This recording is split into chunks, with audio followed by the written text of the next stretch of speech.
오늘 새벽에 하나님께서 주신 말씀 마태복음 28장 8절에서 10절까지 말씀 우리 같이 읽겠습니다.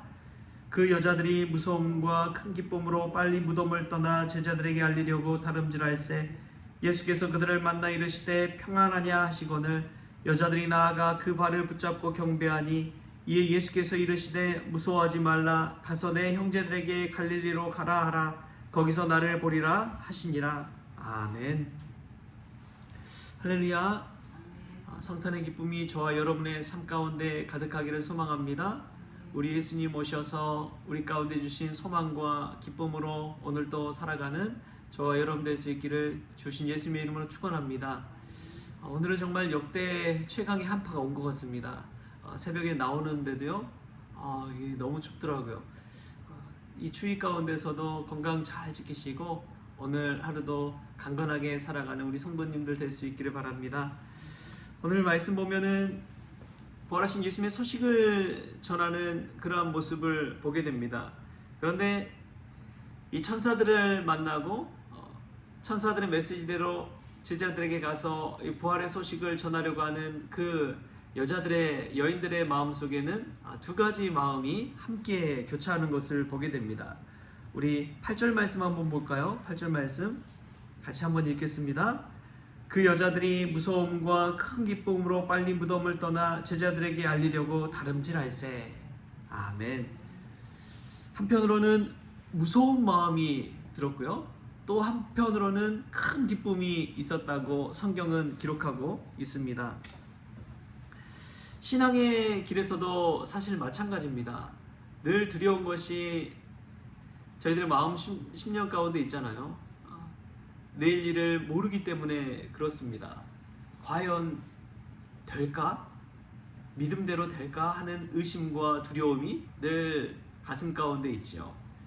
또한 한편으로 이 두려움 속에서도 우리 주님이 주시는 큰 기쁨이 있습니다.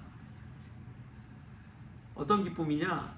이 두려움과 어려움 사이 이 문제 속에서도 해결해 주실 주님을 맞이하는 기쁨입니다. 이것을 뛰어넘었을 때 누릴 수 있는 기쁨입니다. 아직 오지 않았지만 장차 올 것을 바라보면서 나아가는 기쁨입니다. 그런 기쁨을 보면서 나아갈 때 우리가 잠깐의 어려움과 환난도 경히 여기고 기꺼이 감당할 수 있을 줄 믿습니다. 마치 그런 것이지요.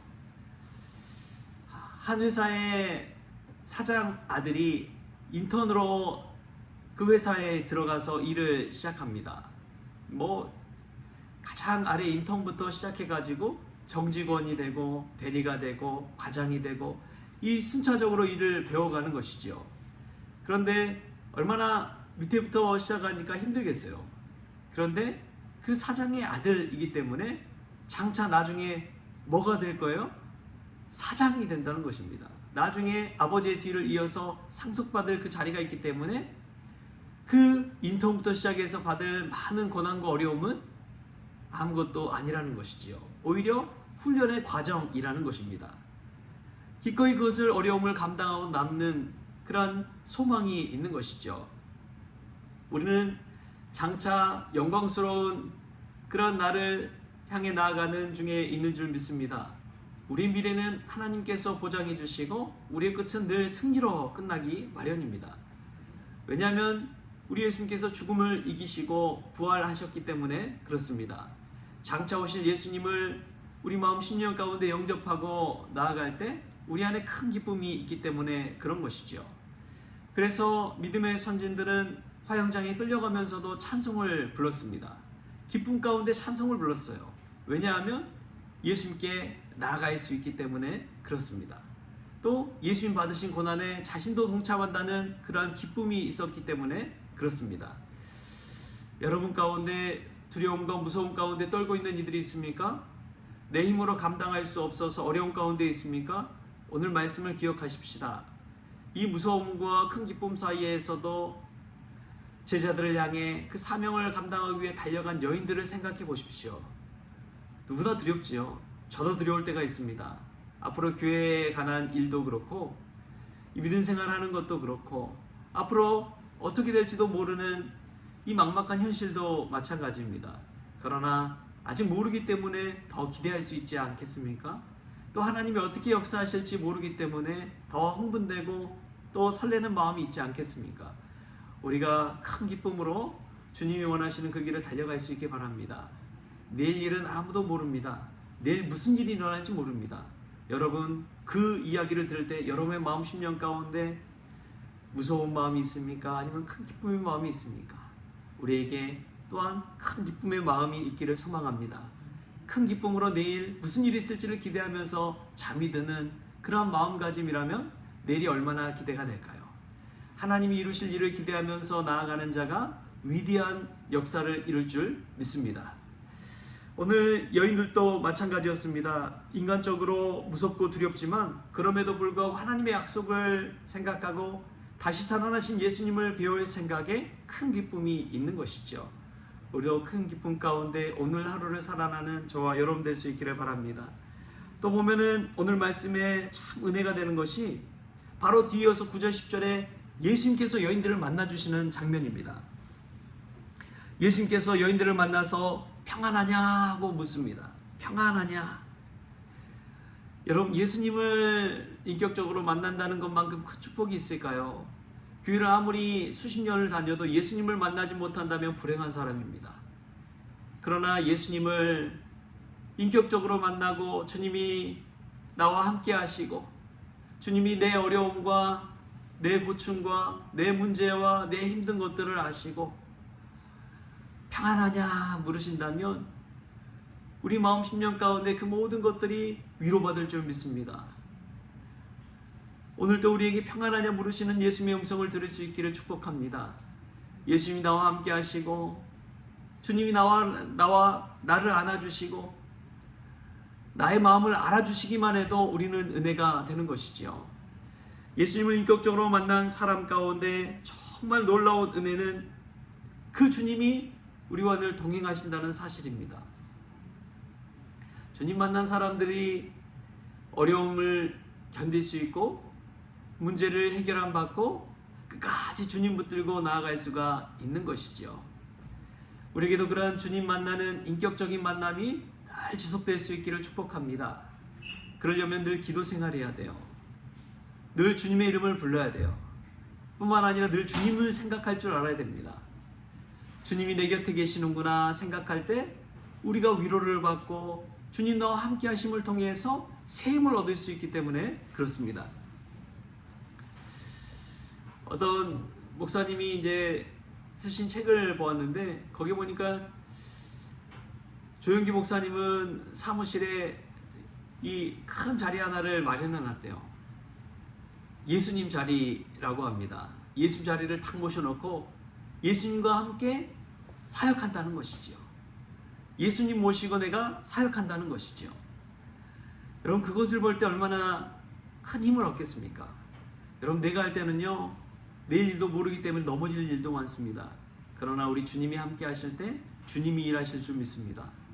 주님이 일하신다면 그 모든 일, 무슨 일이든 가능할 줄 믿습니다. 그런 믿음이 저와 여러분에게 있기를 소망합니다.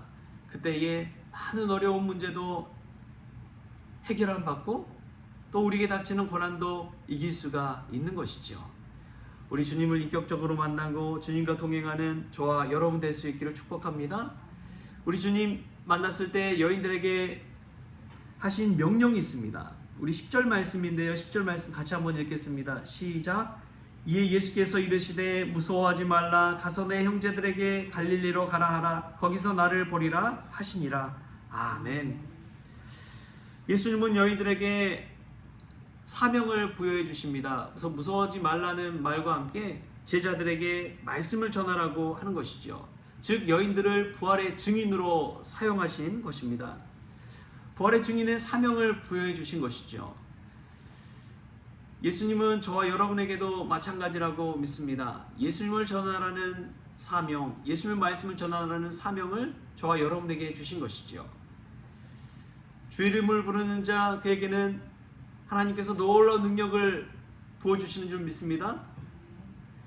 하나님의 자녀된 권세를 저와 여러분에게 주신 줄 믿습니다. 그것은 다름 아니라 세상에 나아가 예수님을 증거하고 복음을 증거하라는 사명입니다. 교회 안에 머물러서 있을수록 교회 안에는 많은 갈등이 생깁니다. 그런데 하나님의 사명을 붙들고 세상을 향해 나아갈 때 그런 갈등은 씻은 듯이 사라져 버립니다. 우리가 왜 싸우고 어려움을 겪고 갈등하느냐? 그것은 주님의 사명을 잃어버렸기 때문에 그래요. 우리의 최우선순위가 무엇인지를 잊어버릴 때 우리는 다툼과 갈등과 시기와 질투로 번복되기 마련입니다. 여러분이 주신 사명이 무엇입니까? 복음을 증거하라는 것입니다. 예수님을 증거하라는 거예요. 그런데 여러분 주저앉아서 가만히 머물러서 친교 생활하고 그냥 여러분 마음 토로하고 세상 이야기하고 여러분 남는 것이 무엇입니까? 사명을 잃은 자에게 남는 것은 갈등과 시기와 다툼뿐입니다. 그러나 복음 들고 사명을 향해 나아가는 자에게는 주님의 영광의 면류관이 있는 줄 믿습니다. 영혼 구원을 위해서 자기 자신을 내던지는 이들에게 하나님의 놀라운 역사가 나타날 줄 믿습니다. 오늘 예수님의 사명을 받고 제자들을 향해 달려가는 여인들을 생각해 보십시오. 그들은 뒤돌아보지 않았을 것입니다. 가장 빠른 걸음으로 제자들을 향해 달려갔을 것입니다. 예수님 주신 사명 때문에 그렇습니다. 여러분 주저앉아 있습니까? 무엇을 두려워하십니까? 자신의 상황과 환경을 탓하고 있습니까? 그러지 마십시오. 예수님은 오늘 우리에게 사명을 주십니다. 영혼 구원의 사명, 복음 증거하는 사명, 부활의 증인이 되라는 사명. 저와 여러분에게 이러한 사명이 있어서 사명 붙들고 주님 뜻대로 순종하며 달려가는 저와 여러분 될 수 있기를 좋으신 예수님의 이름으로 축원합니다. 기도하겠습니다. 좋으신 하나님 감사합니다. 때로는 삶의 어려움 앞에 두렵고 무섭고 떨릴 때가 있습니다. 그럼에도 불구하고 주님 바라볼 때에 큰 기쁨이 있게 하여 주옵소서. 주님과 인격적인 만남을 통해서 주님이 주신 힘을 누리게 하여 주시고 주님과 동행하는 하루하루가 되기를 원합니다. 무엇보다도 우리에게는 목적이 있는 삶이 있는 줄 믿사오니 주가 주신 부활의 증인, 복음의 증인으로 살아가는 그 사명자들 될 수 있도록 주님께서 주장하여 주옵소서. 오늘 하루를 주심에 감사하며 예수님의 이름으로 기도하옵나이다. 아멘. 우리 주님이 가르쳐주신 기도로 오늘 새벽 기도를 마치겠습니다. 하늘에 계신 우리 아버지여, 이름이 거룩히 여김을 받으시오며 나라가 임하시오며 뜻이 하늘에서 이루어진 것 같이 땅에서도 이루어지이다. 오늘 우리에게 일용할 양식을 주시옵고 우리가 우리에게 죄진 자를 사하여 준 것 같이 우리 죄를 사하여 주시옵고 우리를 시험에 들게 하지 마시옵고 다만 악에서 구하시옵소서. 나라와 권세와 영광이 아버지께 영원히 있사옵나이다. 아멘.